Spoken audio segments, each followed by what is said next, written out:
Subscribe कीजिए कामयाबी कैसे चैनल को और दबाएं बेल आइकन को ताकि आपको मिल सके हमारी वीडियो सबसे पहले।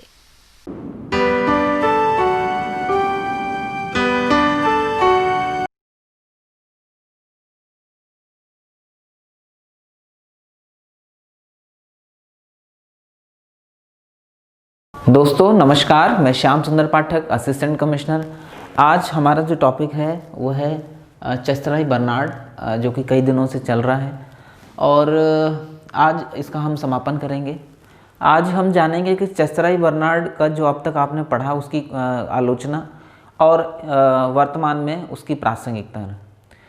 तो सबसे पहले आलोचना को करने से पहले एक बार मैं फिर कहूँगा कि आप पूरे कॉन्सेप्ट को एक बार फिर से समझ लीजिए, क्योंकि जब तक आपको कॉन्सेप्ट समझ में नहीं आएगा तब तक आलोचना करना मुश्किल है। नंबर एक। नंबर दो कि देखिए, हम यहाँ जो आप आलोचना कर रहे हैं, ठीक है, ये विद्वान थिंकर्स के द्वारा की गई है। आप अपने दिमाग से भी, अपने मस्तिष्क से भी कुछ सोच सकते हैं। तो मैं ये बात ज़रूर कहूँगा कि अपना भी ज़रूर उसमें कुछ आप बुद्धि लगाइए, दिमाग लगाइए कि आपको क्या इसमें कमी नज़र आ रही है। ओके, तो ये चीज़ें जो हैं आपको इससे क्या है, आपकी चिंतन करने की क्षमता बढ़ेगी, क्योंकि एग्ज़ाम में कभी कभी सवाल बहुत घुमाकर आते हैं और हमें आदत होती है रटा रटाया, जो बुक में है वही रट लिया, वही समझ लिया, उसी को लिखा है। कहीं ना कहीं एग्ज़ामिनर आपसे ये आशा करता है कि आप कुछ अलग लिखेंगे, आपकी अपनी एक कुछ अलग विचारधारा होगी। तो मैं हमेशा कहता हूँ कि थिंकर्स को जब भी आप पढ़िए, उनको बहुत अच्छे से पहले तो आत्मसात करिए, पहले तो उसे अच्छे से समझ लीजिए कि बेसिकली कोई भी थिंकर कहना क्या चाहता है। फिर उसे बिल्कुल निरपेक्ष भाव से उसमें त्रुटियाँ ढूंढना शुरू करिए कि आपको कहाँ उसमें कमी लग रही है, और उन कमियों को जो है एक कागज़ पर आप नोट कर सकते हैं। तो वो आपके अपने पॉइंट्स हो सकते हैं। फिर उसको जो बुक में जो विद्वानों ने जो कमियां उसमें बताई हैं, उनको आप मैच करके देखेंगे तो आपको और नए एस्पेक्ट्स मिल सकते हैं, और हो सकता है आपने जो कमियां ढूंढी हो वो किसी न किसी विद्वान थिंकर की सोच भी हो। तो ये चीज़ है। अब बात करते हैं चेस्टराई बर्नार्ड की। तो जैसा कि मैंने कहा, चेस्टराई बर्नार्ड की सबसे बड़ी विशेषता ये है कि उन्होंने जो है टेलर और मेयो को, यानी कि जिसे हम मानव संबंध विचारधारा और वैज्ञानिक विचारधारा कहते हैं, साइंटिफिक मैनेजमेंट और ह्यूमन अप्रोच, दोनों को जो है उन्होंने जोड़ा है, दोनों का बैलेंस बनाया है। और ख़ास तौर से जब वो योगदान संतुलन का नियम बताते हैं तब। इसी तरीके से आपने जो है इन फॉर्मल और इनफॉर्मल, यानी कि औपचारिक और अनौपचारिक संगठनों की को भी बैलेंस किया है, और चीफ एग्जीक्यूटिव जो ऑफिसर है, मुख्य कार्यकारी अधिकारी के कार्यों को भी बताया है। अब यदि हम आलोचना देखें तो सबसे पहली आलोचना केनेथ आर एंड्रयूज करते हैं। वो कहते हैं कि एक तो भाषा की अमूर्तता प्लस जो उदाहरणों की कमी है। उन्होंने जो बेसिकली जो बुक में जो एग्जाम्पल्स दिए हैं चेस्टराई बर्नार्ड ने, वो बहुत ही औसत दर्जे के हैं और बहुत कम हैं। तो एक इस वजह से भी उनकी आलोचना की जाती है, और उनकी जो शैली है वो बड़ी क्लिष्ट है। वो अलग चीज़ है कि जैसे हमने आपको बताया, समझाया, तो वो आपको बहुत अच्छे से समझ में आ गया। तो ये एक तरीके से हमने आपको जो है रिशफल करके चीज़ों को एकदम, जैसे होता है ना कि हलवा टाइप का बना के एकदम सरल तरीके से हमने आपको समझाने की कोशिश की है। लेकिन आप बुक पढ़ेंगे तो कहीं ना कहीं उसकी जो शैली है वो बड़ी दुरूह है। तो केनेथ आर एंड्रयूज जो है वो चेस्टराई बर्नार्ड की पुस्तक की दुरूह शैली के लिए और उदाहरणों की जो हम कह सकते हैं बहुत साधारण किस्म के उदाहरण हैं, और भाषा की अमूर्तता के लिए उनकी आलोचना करते हैं। आरजीएस बेकर भी मानते हैं कि चेस्टराई बर्नार्ड की पुस्तक में उदाहरणों की बहुत कमी है, और इस आलोचना को स्वयं चेस्टराई बर्नार्ड भी स्वीकार करते हैं कि हाँ, उनकी बुक में उदाहरणों की कमी है। उदाहरणों की मतलब उसके उन्होंने थ्योरी तो बहुत अच्छी दी है, लेकिन उसके प्रैक्टिकल जो है जिस तरह से टेलर ने किए, मेयो ने किए, वो आप देखेंगे कि आपने पूरा थ्योरी पढ़ा, कहीं भी उसमें जो है कोई एक्सपेरिमेंट नहीं किया गया है। तो ये एक कमी चेस्टराई बर्नार्ड की इसलिए की जाती है कि उन्होंने कोई एक्सपेरिमेंट नहीं किया जिस तरह से टेलर ने बाकायदा एक्सपेरिमेंट किए, मेयो ने लगातार कई सालों तक एक्सपेरिमेंट किए और फिर कुछ जो है सिद्धांतों का निर्माण किया। तो चेस्टरई बर्नार्ड का ये जो पूरा कॉन्सेप्ट है वो कहीं ना कहीं आप देखेंगे तो वो दिमागी खेल है ना। तो इस चीज़ के लिए उनकी आलोचना जो है चेस्टरई बर्नार्ड की जाती है, क्योंकि उन्होंने ना तो कोई एक्सपेरिमेंट किया और एग्जाम्पल्स भी जो दिए हैं वो भी बहुत औसत दर्जे हैं। इस चीज़ के लिए जो है चेस्टरई बर्नार्ड की आलोचना की जाती है। इसके अलावा आप देखेंगे तो मार्क्सवादियों ने भी चेस्टरई बर्नार्ड की आलोचना की है, क्योंकि उन्होंने जो इंसेंटिव की अवधारणा दी कि आप इंसेंटिव बढ़ा दीजिए तो क्या होगा, व्यक्ति जो है वो आदेश मानेगा, उससे आप ज़्यादा काम ले सकते हैं। तो अब इंसेंटिव को अलग बात है कि उन्होंने सामान्य और जो है विशिष्ट रूप में परिभाषित किया। दो तरीके के जो है इंसेंटिव दिए जा सकते हैं, लेकिन कहीं ना कहीं मार्क्सवादियों का मानना है कि इंसेंटिव चाहे साधारण हो और चाहे वो विशिष्ट हो, उसका मुख्य उद्देश्य क्या है, व्यक्ति से ज़्यादा काम लेना। तो इसलिए मार्क्सवादियों ने आलोचना ये कहकर की है कि ये श्रमिकों के शोषण का एक और नया तरीका है। प्लस सबसे ज़्यादा आलोचना जिस बात के लिए चेस्टरई बर्नार्ड की जाती है कि उनका जो कॉन्सेप्ट है the functions of the executive, तो चीफ एग्जीक्यूटिव के फंक्शंस के बारे में चेस्टरई बर्नार्ड ने बताया है। आप देखेंगे कहीं ना कहीं इस पूरी थ्योरी में जो सबसे नीचे का जो वर्कर है उसको कहीं ना कहीं निगलेक्ट किया गया है। सारा ध्यान जो है वो चीफ एग्जीक्यूटिव पर है कि वो चीफ एग्जीक्यूटिव जो है वो आदेश देगा और उसका आदेश दे और उसको माना जाए। ये बात ठीक है कि उन्होंने ये भी बताया कि कोई सबऑर्डिनेट जो है वो आपका आदेश कब नहीं मानेगा। अब यदि वो नहीं मानने की संभावना है तो उससे कैसे मनवाया जा सकता है, बाय इंक्रीजिंग इंसेंटिव्स, प्रेरकों को बढ़ाकर।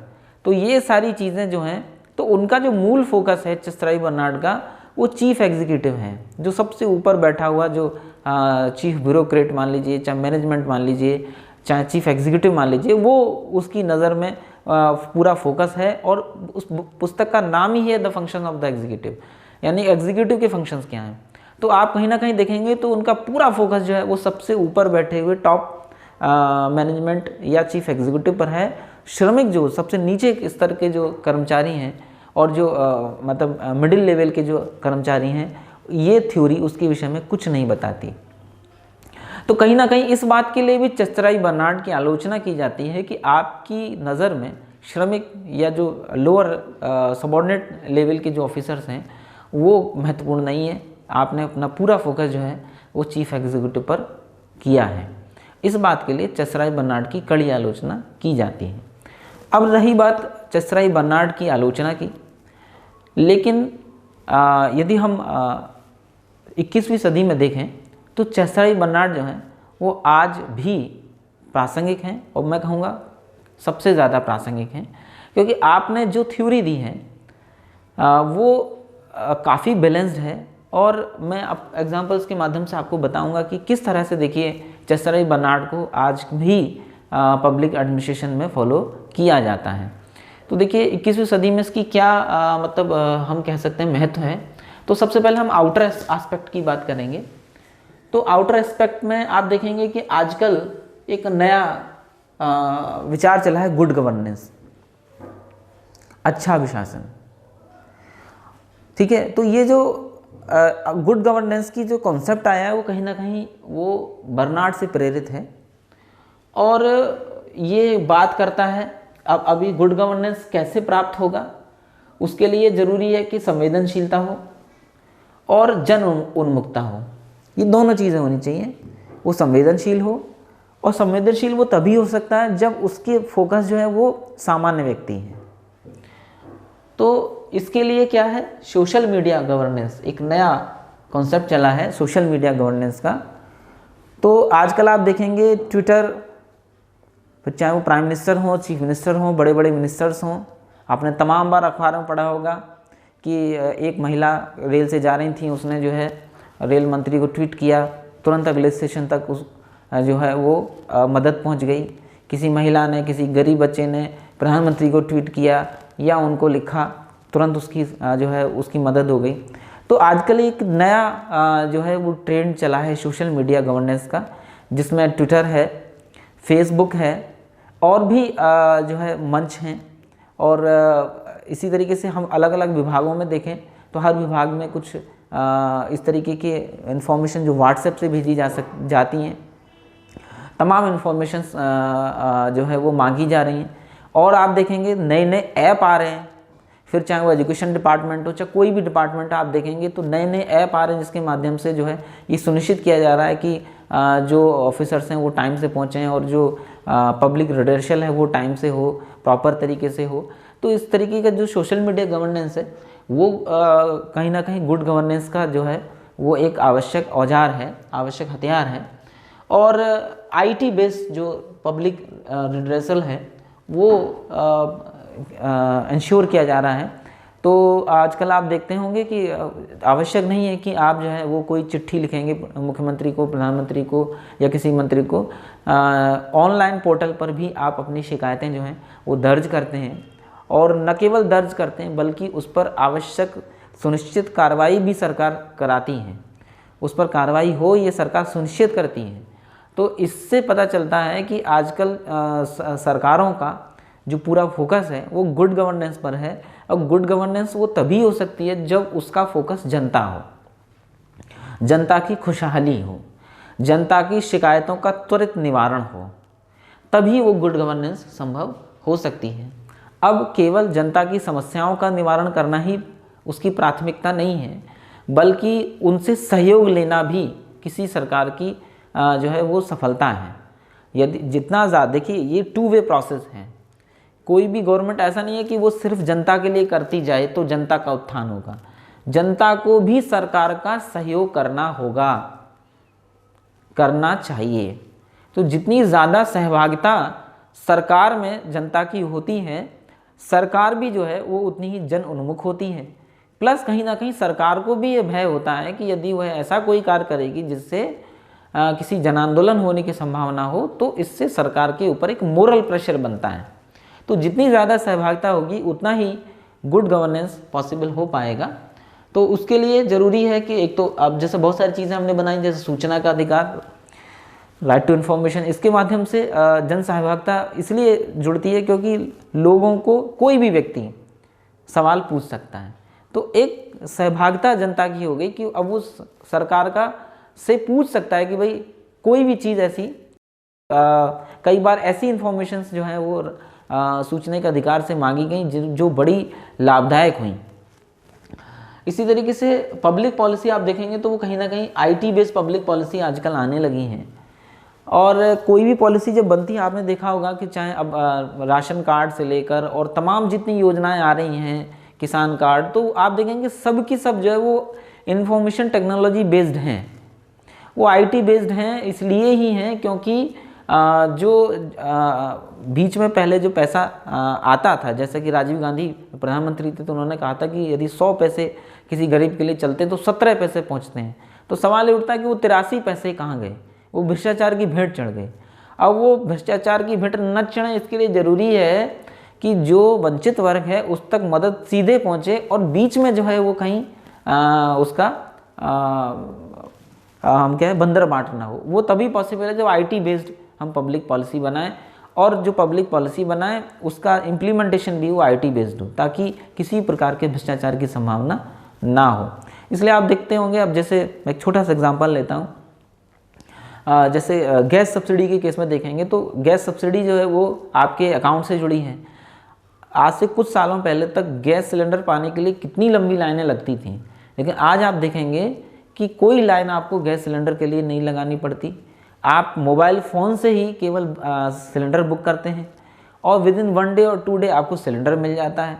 उसके ऊपर जो सब्सिडी सरकार देती है वो आपके खाते में ऑटोमेटिकली चली जाती है।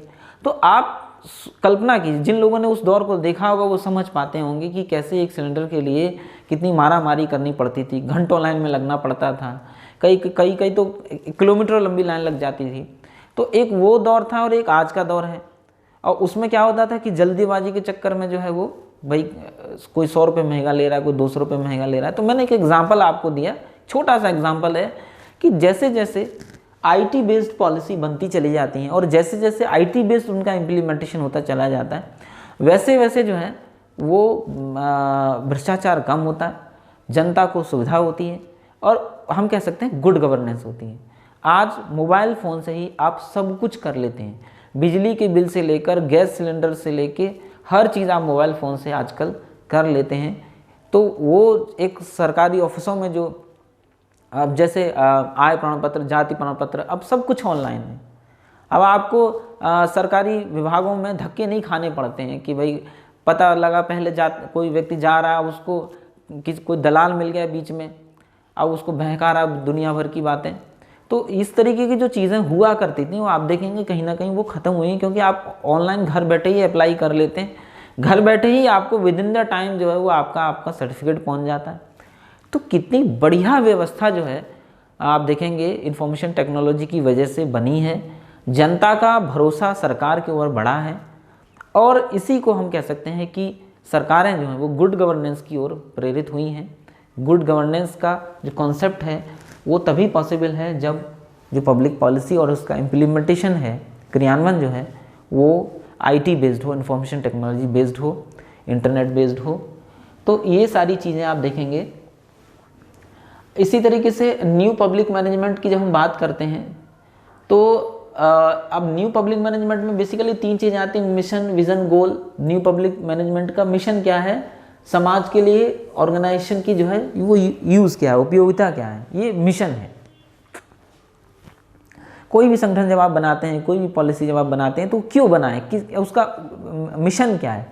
विज़न क्या होता है कि एक आपने लॉन्ग टर्म पॉलिसी बनाई कि कैसे उसको इम्प्लीमेंट करना, दीर्घकालीन रणनीति। विज़न है कि भाई मान लो 10 साल में हमको जो है वो इस देश के अंदर कुपोषण को ख़त्म करना। अब ये एक दिन में तो होगा नहीं, आपने दीर्घकालीन रणनीति बनाई कि हम 3 साल में इतना, फिर अगले 2 साल में इतना, फिर अगले 2 साल में इतना, फिर एक साल में इतना।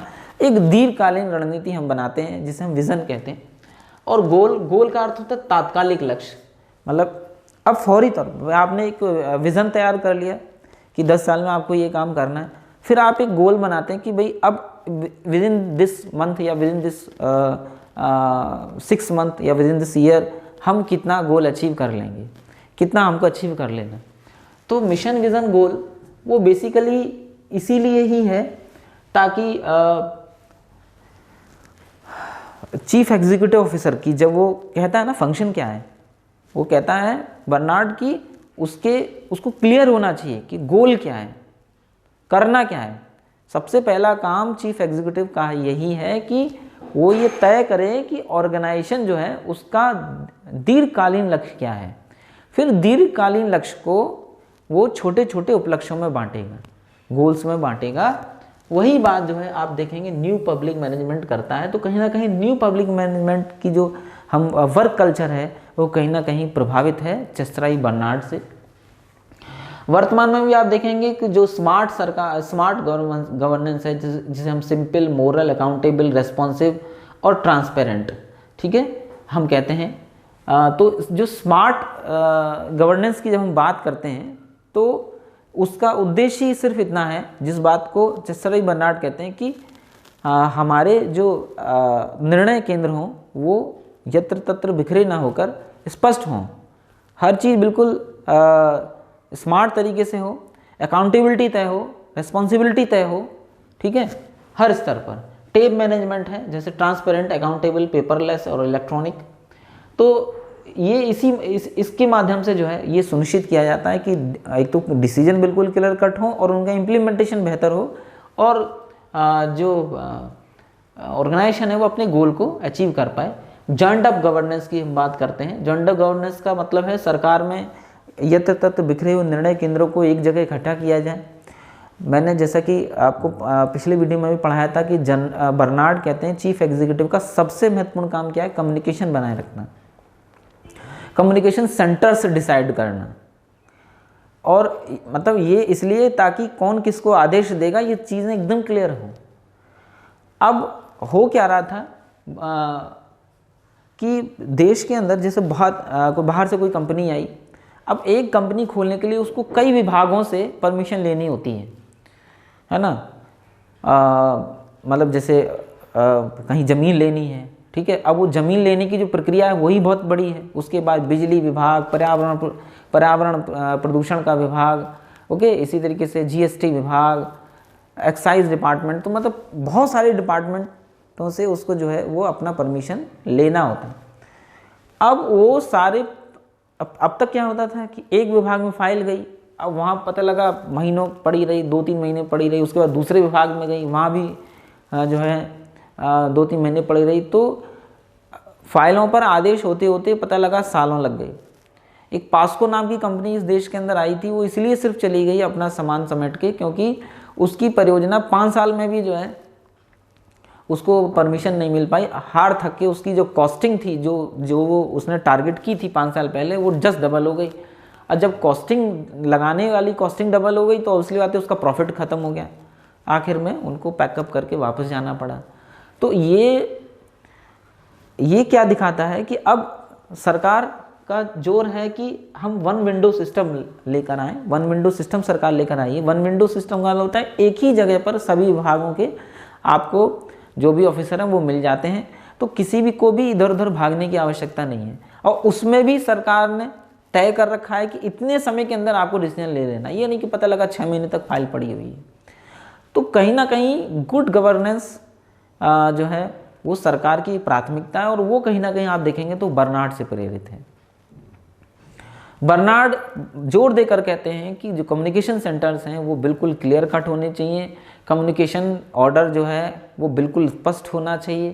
तो ये सारी, क्योंकि कई जो सबऑर्डिनेट्स हैं वो कई बार ऑर्डर इसलिए नहीं मानते क्योंकि उनको कम्युनिकेशन स्पष्ट होता ही नहीं, और उसको और हो भी यही रहा था, अक्सर करके होता भी यही था, क्योंकि तमाम डिपार्टमेंट्स के बीच में कम्युनिकेशन नहीं है। अब सरकार ने क्या किया कि वन विंडो कर दी, जंडअप कर दिया। तो क्या हुआ कि एक ही जगह आपको विभिन्न विभागों के अधिकारी मिल जाते हैं, तो एक तो उनके बीच में आपस में कम्युनिकेशन प्लस कोऑर्डिनेशन पॉसिबल होता है, और उसका फ़ायदा कहीं ना कहीं जो है वो जनता को मिलता है, जो मल्टीनेशनल कंपनियां उनको मिलता है, और उससे जो उद्यमिता है वो देश के अंदर बढ़ती है। तो दोस्तों, चेसराई बर्नार्ड को आपने अब तक जितना पढ़ा, और आपको पढ़ने के बाद जब आप ये प्रासंगिकता देख रहे होंगे तो आप समझ रहे होंगे कि चेसराई बर्नार्ड जो बातें बता रहे हैं, जो बताई उन्होंने, वो कितनी महत्वपूर्ण हैं। और आज भी जो है जो पब्लिक एडमिनिस्ट्रेशन है वो बर्नार्ड से प्रभावित है, और बर्नार्ड की जो प्रतिभा है निश्चित रूप से वो आश्चर्यचकित करती है। एक क्लर्क से लेके और चेयरमैन और प्रेसिडेंट तक के जो बड़ी बड़ी कंपनियों के जो सर्वोच्च पद हैं उन तक पहुंचने की जो पूरी यात्रा चेसराई बर्नार्ड की है, वो कहीं ना कहीं वो उनकी पुस्तक में दिखती है, उनके सिद्धांतों में दिखती है। और जो लोक प्रशासन है, पब्लिक एडमिनिस्ट्रेशन है, वो चेसराई बर्नार्ड का हमेशा ऋणी रहेगा। लोक प्रशासन हमेशा चेसराई बर्नार्ड से मार्गदर्शन प्राप्त करता रहेगा, और चेसराई बर्नार्ड हमेशा लोगों के दिल में बने रहेंगे। इसी के साथ मैं अपनी वाणी को विराम देता हूँ। नमस्कार दोस्तों। सब्सक्राइब कीजिए कामयाबी कैसे चैनल को और दबाएं बेल आइकन को ताकि आपको मिल सके हमारी वीडियो सबसे पहले।